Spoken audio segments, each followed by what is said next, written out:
¿Cómo están? Bienvenidos a este programa que hemos hecho para acompañar las ideas, para ir viendo hacia dónde nos dirigimos, qué pasa más allá de estas noticias que nos ametrallan todos los días, que nos agrían el café con leche, que nos complican el mate, en todo sentido de mate. Hoy vamos a hablar de un tema más ligado a la ciencia y la tecnología, las cuestiones estratégicas desde ese punto de vista, porque hay muchas cosas que deberíamos empezar a pensar en función de qué Argentina queremos. Y les voy a presentar a nuestro invitado de lujo de hoy, que es nada más y nada menos que Diego Hurtado,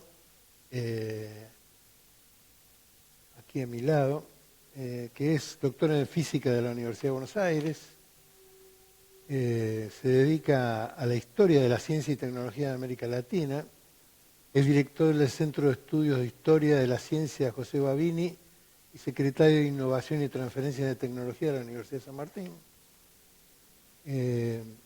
titular en San Martín de la Agencia Nacional de Promoción de Ciencia y Tecnología del Ministerio de Ciencia y Tecnología.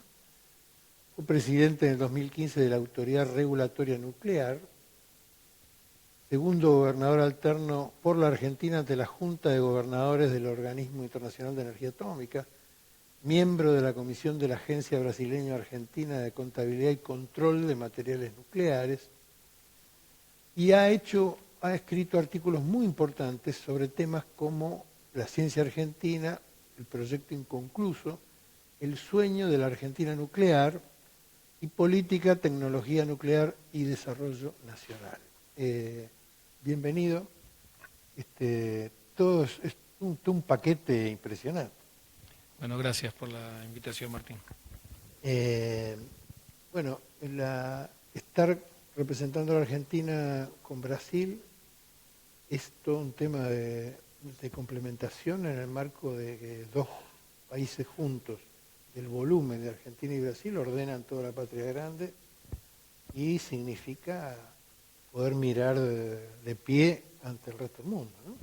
Exacto. Es que la asociación o la colaboración nuclear entre Brasil y Argentina es un caso inédito a nivel global. Es una colaboración que se construye desde la década de los 50, que florece en la década de los 80 y en los 90, a comienzos de los 90, se crea esta agencia que vos mencionabas, Agencia Brasileño-Argentina de Contabilidad y Control, que pone muy nerviosa a las potencias, porque en términos históricos, generar o provocar la competencia o la rivalidad entre Brasil y Argentina en términos nucleares siempre fue funcional a las potencias. Y en algún momento Argentina y Brasil decidieron neutralizar ese intento de dividirnos exactamente, y empezaron o iniciaron. Esto ocurrió con Alfonsín Sarney a partir del año 85 en una cumbre famosa en Foz de Iguazú, en donde se decide iniciar un proceso de colaboración nuclear muy virtuoso que sigue hasta la fecha. ¿Ellos no tienen la bomba atómica? No, ni Brasil ni Argentina tienen armamento atómico, y en el caso de la Argentina es una bandera histórica demostrar los fines pacíficos de nuestro programa nuclear. Pero la Argentina tendría la capacidad, yo no sé hoy, la verdad, no sé hoy. Sí, en algún momento algún presidente de la Comisión de Energía Atómica lo dijo explícitamente, dijo en los 70, es un problema político, no tecnológico. La Argentina tiene las capacidades, si se lo propusiera, de avanzar sobre un artefacto nuclear, pero la verdad que políticamente no haría ningún negocio. Nuestro país, que defiende la paz continental o regional, más regional, pensando en América Latina, no continental, porque Estados Unidos es uno de los países con mayor arsenal nuclear del planeta. Pero parece que a Corea del Norte lo respetan inevitablemente, digamos, y a nosotros no nos respetan inevitablemente las potencias. Tal cual. Yo diría, un par de matices a tu comentario que lo comparto. En el sector nuclear, Argentina hoy es un país respetado. ¿En qué sentido? Que ocupa los sillas o espacios en los principales foros nucleares. Y es interesante para entender que una política tecnológica requiere de una política exterior. Es decir, si uno quiere tener autonomía para poder tomar decisiones en algunos campos estratégicos de la tecnología, y no solo, no solo por una cuestión de soberanía, porque puede decir, bueno, uno viene de tradición peronista, entonces busca la soberanía y parece desde una mirada pro mercado que esto podría tener algo de anticuado. Todo lo contrario, sin soberanía vos no podés hacer negocios en los campos en donde realmente hay valor agregado, ¿no? Entonces, entender el concepto, digo, este gobierno actual no se le cae una sola vez la palabra soberanía, es más, lo ignora el concepto de soberanía y opone el concepto de soberanía al libre mercado, bajo la supuesta idea de que los negocios se oponen a la idea de soberanía, y bien entendido, y viendo lo que hacen los países centrales, es absolutamente todo lo contrario, y la Argentina donde más éxitos puede mostrar, en el terreno incluso comercial, ¿no? En el campo de, comillas, de los negocios, pero los negocios bien entendidos, donde gana el país y donde ganan los empresarios nacionales, es en aquellos sectores de la tecnología donde se logró soberanía, ¿no?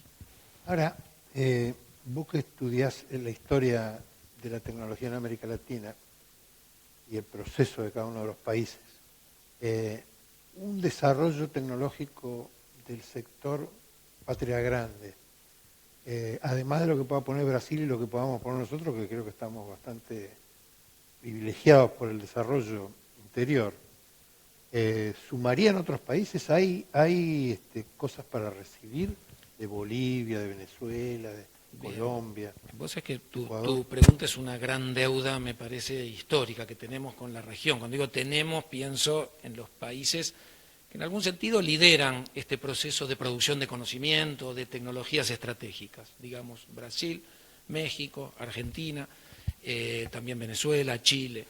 ¿En qué sentido?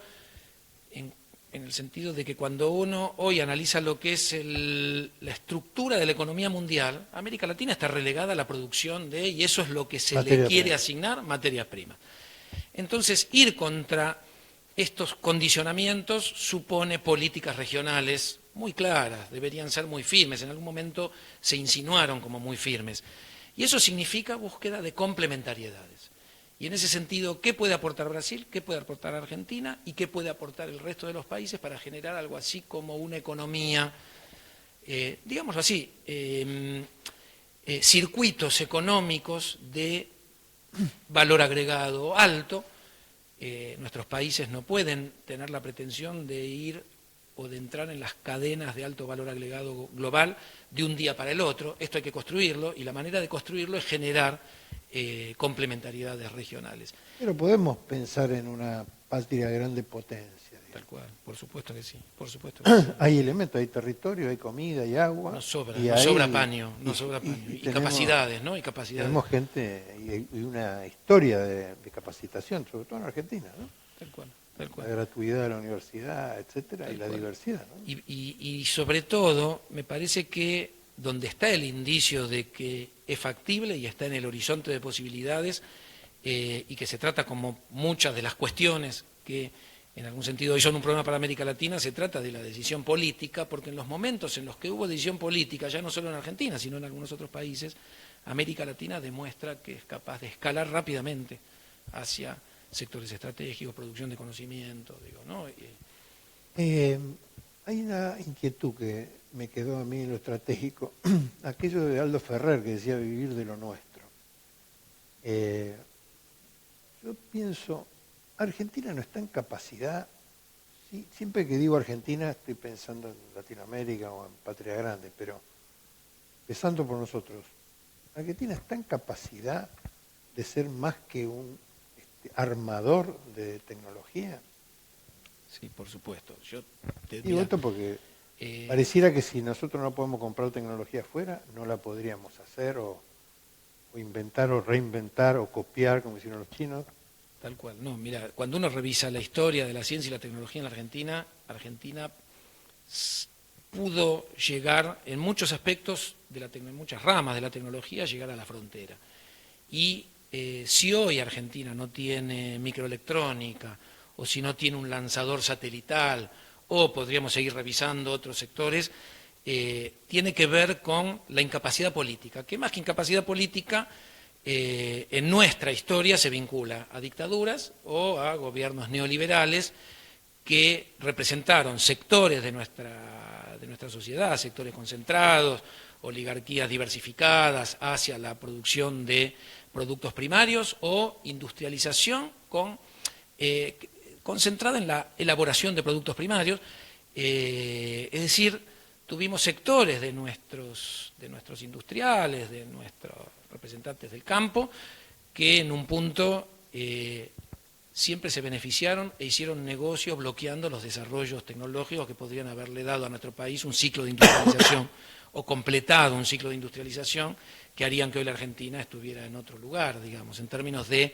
matriz productiva, ¿no? Bueno, esta historia del peronismo desde Richter, pasando por el Instituto Balseiro, el INVAP, ARSAT, el lanzador de satélites que tuvo con éxito Argentina ante el gobierno de Cristina, muestran que ha habido un camino, ¿no? Y que más allá de que por el momento esté frenado, hay capacidad para desarrollarlo, ¿no? Exacto. Vos citas el caso de INVAP, es una empresa líder hoy en América Latina, que es capaz de competir en la frontera del conocimiento con Francia, con Corea, con Alemania, en el terreno de los reactores nucleares de investigación. El caso de la puesta en órbita de ARSAT-1 y ARSAT-2 es un logro virtuoso por donde se lo mire. Es decir, acá no hay manera de que venga un gobierno como el de Macri a tratar de echar algún tipo de sombra, porque representa un logro que cuando se decide, primero, que Argentina puede tener una política satelital de telecomunicaciones con satélites nacionales, es muy interesante revisar lo que decía la oposición, lo que hoy es la oposición en el Congreso, que también era la oposición en el 2006, en el Congreso. Digo, hoy con características diferentes en el 2006, pero no digo que se burlaban, pero les parecía imposible de conseguir. Habiendo conseguido 2 satélites de telecomunicaciones 100% argentinos puestos en órbita, con lo cual Argentina pasa a formar parte de un club de 10 países, que tienen solo 10 países en el planeta que tienen esta capacidad. Además de esto, en el 2015, habiendo demostrado este éxito, el Congreso aprueba una ley para promover la industria satelital. Perdóname, porque me interesa contar este episodio, porque es un episodio dramático. Es decir, acá ya no importa si vos sos neoliberal, si tus intereses están en la exportación agraria. No hay manera que vos discontinúes algo tan virtuoso como que tu país pueda abrir un nuevo sector de la economía que tiene que ver con producir satélites geoestacionarios. Argentina puso en órbita 2 satélites, venía construyendo el tercer satélite que se tendría que poner en órbita en el 2019, y en esta misma línea los satélites les empiezan a salir al Estado gratis, porque una vez que vos tenés 2 satélites, haces negocios, en el sentido de prestar servicios de telecomunicaciones con tus 2 satélites, y con eso financiás tu tercer satélite. La ley que se aprueba en el 2015 propone 8 satélites hasta el 2035. Este gobierno llega y empieza a hacer cuentas como que es muy caro, que deja entrar satélites extranjeros, y la verdad está haciendo, para simplificarlo y entrar en cuestiones técnicas, está haciendo un desastre. Ahora, fíjate esta moraleja. Macri va a Holanda y va a vender un reactor nuclear de investigación a Holanda. Y uno dice, ¿por qué Macri puede ir a vender un reactor nuclear de investigación? Por Argentina empieza fabricando reactores nucleares de investigación en la década de los 50.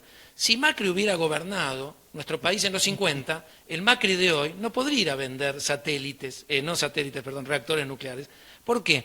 Porque con el mismo criterio con que hoy piensa que es más barato alquilar satélites extranjeros, en la década de los 50 hubiera aplicado el mismo criterio y hubiera comprado reactores nucleares, ¿no? Entonces, la verdad que el neoliberalismo, yo le digo lumpen neoliberalismo porque tampoco es el neoliberalismo de los países centrales, la verdad que no tiene un proyecto de país. Neoliberalismo berreta, pues. Berreta, digamos, exactamente. Ya que fuiste a Richter a los 50, sería bueno contarle a la gente cuál fue el grado de desarrollo de ese proyecto, porque el tema de la fisión y la fusión, que inevitablemente iba a llevar a Argentina a generar la energía atómica en ese momento. Digo, porque si se cometió un error, era justamente porque había 2 opciones, y una vez que una no funcionó, se iba a hacer la otra. Exacto. Ahora, yo te digo Ahí algo. cae la Revolución Libertadora. Desde lo que se llama hoy economía de la innovación, que es un poco lo más avanzado que hay hoy en economía, que es darnos cuenta, es decir, lo que descubre la economía en la década de los 90, es que la innovación tecnológica es el motor del crecimiento y del desarrollo económico en los países centrales. En algún sentido, cuando uno va a la década de los 50, ¿qué dice hoy la economía de la innovación? Que es el Estado el que tiene que ir adelante haciendo la inversión a riesgo, masiva, paciente, en aquellos sectores que una democracia decide que son los sectores estratégicos, es decir, cómo se construye un proyecto de democracia industrial inclusiva. Esto es lo que dice hoy la economía de la innovación. Cuando uno va a la década de los 50, lo que hace el gobierno de Perón, cuando selecciona el área nuclear y hace una apuesta como la que hizo en el proyecto Huemul, es exactamente lo que dice la economía de la innovación al presente. Entonces, uno ve que del lado de los críticos del peronismo en ese momento, se le criticó mucho a Perón como un gran fracaso del peronismo por haber apostado a un físico alemán que finalmente no logra llegar a lo que le había prometido al gobierno de Perón, que era la fusión. Ahora, la historia no se termina ahí, porque en la isla Huemul los equipos van a la costa, viene un físico joven argentino como José Balseiro, se crea el Instituto de Física de Bariloche, gracias a esta apuesta supuestamente errada que hace el gobierno de Perón, y de ahí crece el Centro Atómico Bariloche, el Instituto Balseiro, la empresa INVAP sale de Bariloche, hoy exportamos reactores nucleares, tenemos capacidad de generar radares, construimos satélites de observación y satélites de telecomunicaciones gracias al error de Perón. Ojalá todos los errores de nuestros políticos tuvieran esa trascendencia, ¿no? Exactamente. Eso es apostar al conocimiento. Es decir, te podés equivocar, pero siempre obtenés efectos multiplicadores, ¿no? Sí, digamos, era una investigación, era un camino. Si ese camino no funcionaba, iban a agarrar el otro porque no tenían más opciones. Exactamente. Eso fue lo que pasó. De hecho, hicieron eso, digamos. De hecho, llegaron a la energía atómica. Y por supuesto, nosotros apostamos a la paz, todo el continente. Nosotros somos el continente de la paz, de la esperanza, del futuro, de la felicidad del pueblo, digamos. Pero a veces hay gente muy belicosa que hay que ponerle un límite, ¿no? Como había un dicho que decía, si quieres la paz, prepárate para la guerra.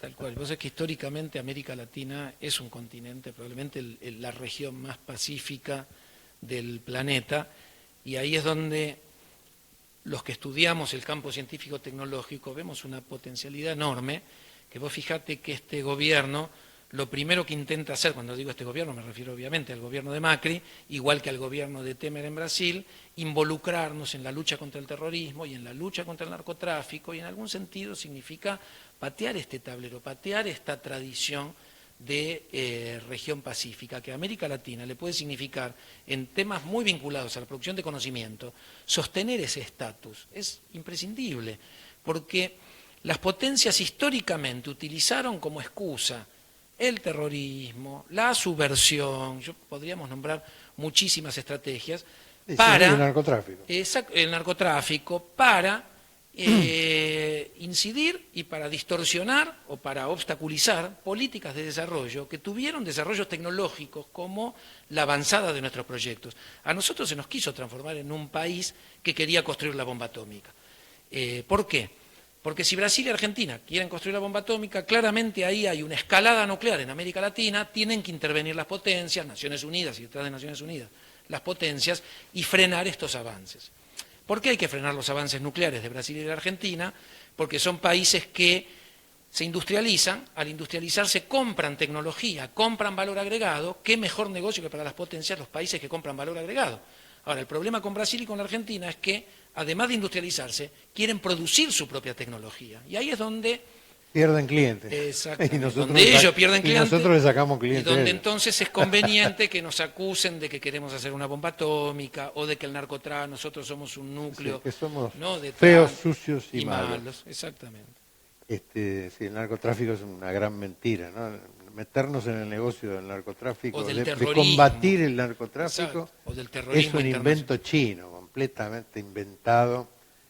Gardel compraba cocaína en la farmacia y la producía Bayer, así que no debía ser tan grave. Cada uno se puede matar con veneno para las ratas también, que se vende en la farmacia o en la ferretería. Pero yendo a eso, también Argentina demostró capacidad para, digo, en cuanto al tema de prepararse para la paz, o si quieres la paz, prepárate para la guerra. Nosotros hemos hecho casas de combate. Aquí el famoso Pulqui, también en el proceso de INVAP y en el proceso del Balseiro, ¿no?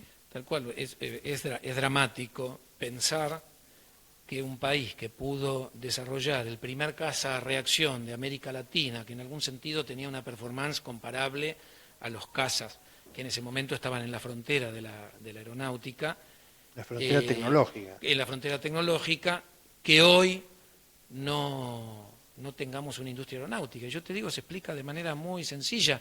Es una decisión que toma Frondizi, en algún sentido vinculado a un sector militar, en este caso a la Fuerza Aérea, a fines de la década de los 50, que preferían comprarle aviones a los Estados Unidos por un problema puramente corporativo. Sí, el proceso del antiperonismo. Exactamente, era el momento en que había que desperonizar a la Argentina. Y eso era sacarle ideas de grandeza, digamos. Exacto. Y desperonizar, en algún sentido, nosotros sabemos cuál fue el resultado de desperonizar la Argentina, fue destruir el Estado argentino. Y con la destrucción del Estado argentino se destruyeron líneas de desarrollo tecnológico que hoy hubieran florecido y que harían que hoy Argentina tuviera una industria electrónica, una industria aeronáutica, industria farmacéutica, etcétera, y que lamentablemente en este caso hay que cargárselo a la mochila del frondicismo. Digo lamentablemente porque Frondizi fue un gobierno semidemocrático, pero que llega muy condicionado por las Fuerzas Armadas, de hecho así va a terminar, condicionado por las Fuerzas Armadas, y que presionado por grupos corporativos de la Fuerza Aérea decide cancelar el proyecto Pulqui y empezar o retomar la tradición de comprar aviones a los Estados Unidos, ¿no? O sea que la Argentina potencia está eliminada por la política, es decir, está obstaculizada, censurada por la política.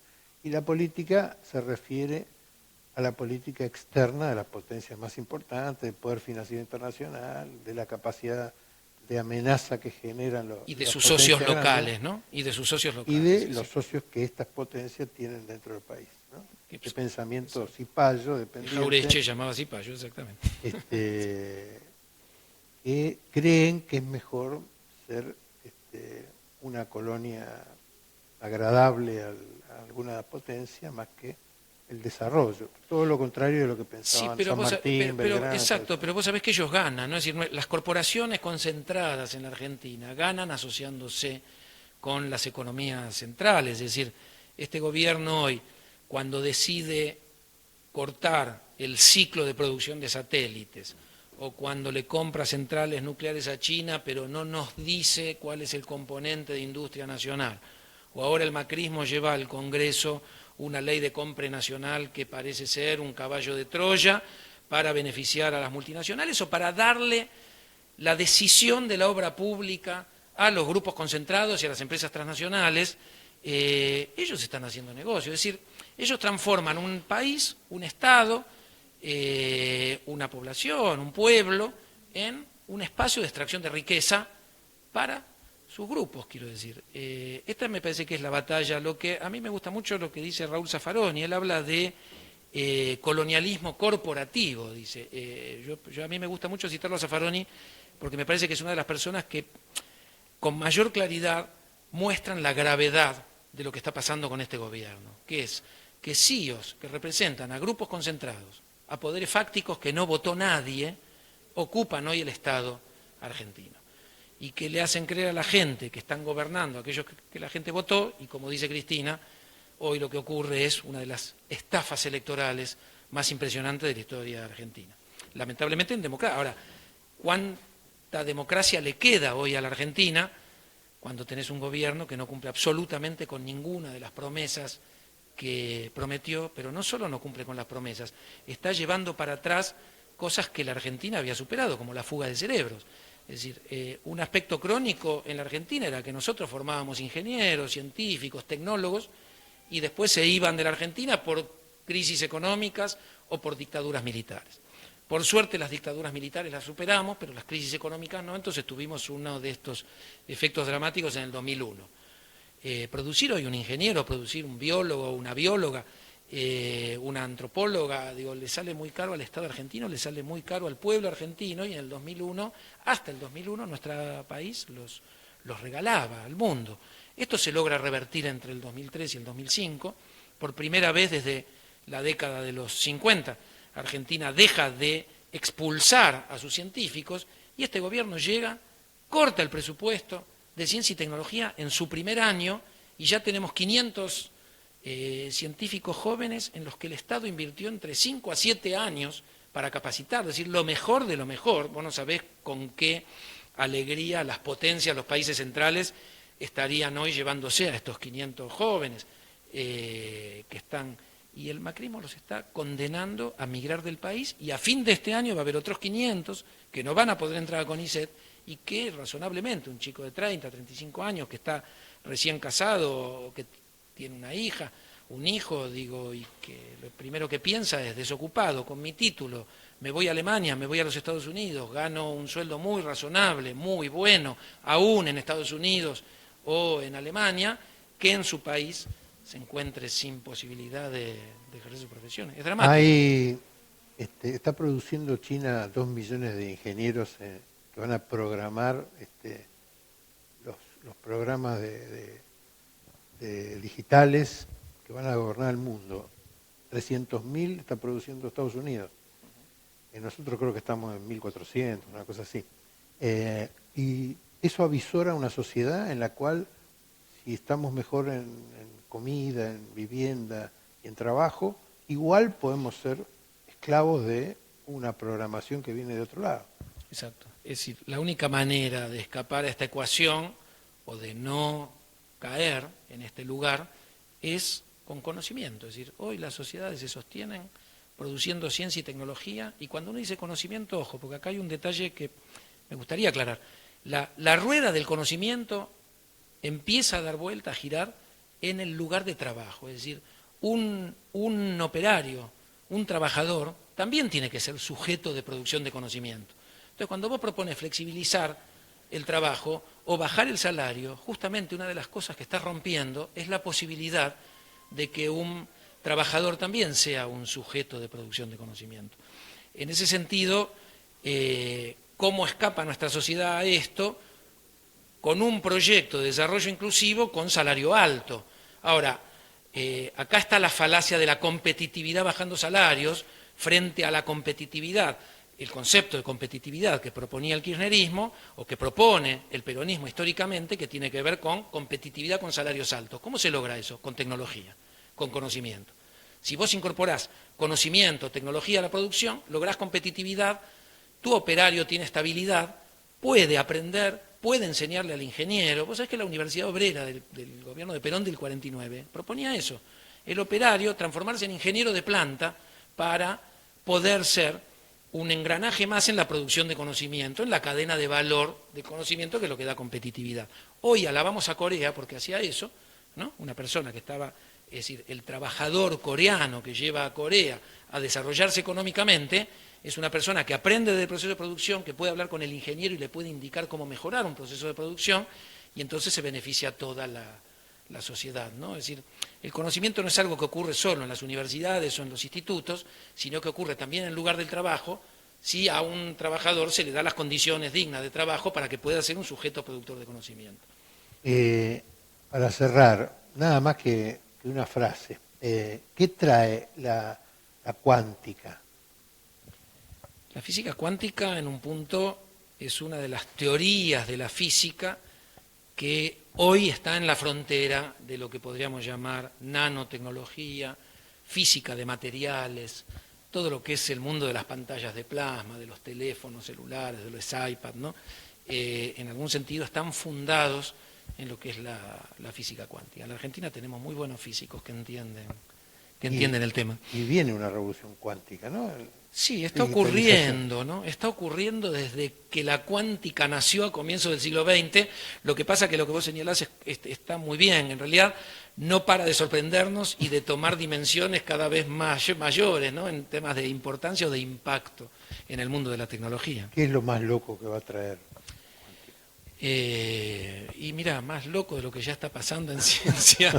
Es complejo, pero yo creo que todo hoy pasa, la revolución tecnológica está pasando por el mundo de las TICs y de la robótica, lo cual también plantea un problema porque son tecnologías que están matando puestos de trabajo. Bueno, nos dedicaremos a comer asado y a celebrar. Si tenemos buenos políticos, podremos trabajar menos y disfrutar más de la vida. Otra vez un problema político. Hay que saber lo que votamos, ¿no?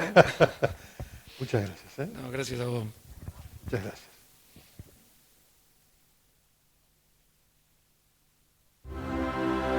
Es una absurda contradicción hablar de paz, negociar la paz y al mismo tiempo promover o permitir el comercio de armas. Esta guerra de allá, esta otra de allí, ¿es de verdad una guerra por problemas o es una guerra comercial para vender estas armas en el comercio ilegal y para que se enriquezcan los mercaderes de la muerte? Acabemos con esta situación. Pidamos todos juntos por los responsables de las naciones, para que se comprometan con decisión a poner fin al comercio de las armas que causa tantas víctimas inocentes